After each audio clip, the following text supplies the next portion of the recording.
Favqulodda holatlarda tezkor va aniq harakat qilish qutqaruvchilardan yuksak kasb mahoratini talab etadi. Shu maqsadda Shohimardon qishloq fuqarolar yig'inida tabiiy va texnogen xususiyatli favqulodda vaziyatlarga tayyorgarlikni oshirish, ularning oqibatlarini bartaraf etish bo'yicha yirik ko'lamli maxsus taktik o'quv mashg'uloti o'tkazildi. Unda Favqulodda vaziyatlar vazirligi, ichki ishlar organlari, sog'liqni saqlash, mudofaa, Milliy gvardiya, energetika va transport tizimlari hamda boshqa tegishli xizmatlar mas'ullari ishtirok etdi. Mashg'ulotdan asosiy maqsad tabiiy ofatlar, xususan zilzila va suv toshqini kabi xavfli holatlar yuz berganda aholiga o'z vaqtida yordam ko'rsatish, qutqaruv ishlarini samarali tashkil etish hamda barcha xizmatlar o'rtasidagi hamkorlik mexanizmlarini amalda sinovdan o'tkazishdan iborat. Ssenariyga muvofiq shartli kuchli zilzila oqibatida aholi xavfsiz hududlarga evakuatsiya qilindi.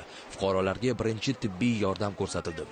Shu bilan birga yong'inni bartaraf etish, gaz sizib chiqishi va boshqa ikkilamchi xavf omillarini yo'qotish bo'yicha amaliy harakatlar bajarildi. Farg'ona viloyati favqulodda vaziyatlar boshqarmasi huzuridagi maxsus vazifalarni bajaruvchi mintaqaviy qutqaruv otryadi xodimlari tomonidan tog'li va qiyin sharoitlarda qidiruv-qutqaruv ishlarini olib borish, daryo orqali arzilari yordamida odamlarni evakuatsiya qilish kabi professional ko'nikmalar namoyish etildi. Sog'liqni saqlash tizimi vrachlari esa shartli jarohatlanganlarga birinchi tibbiy yordam ko'rsatdi.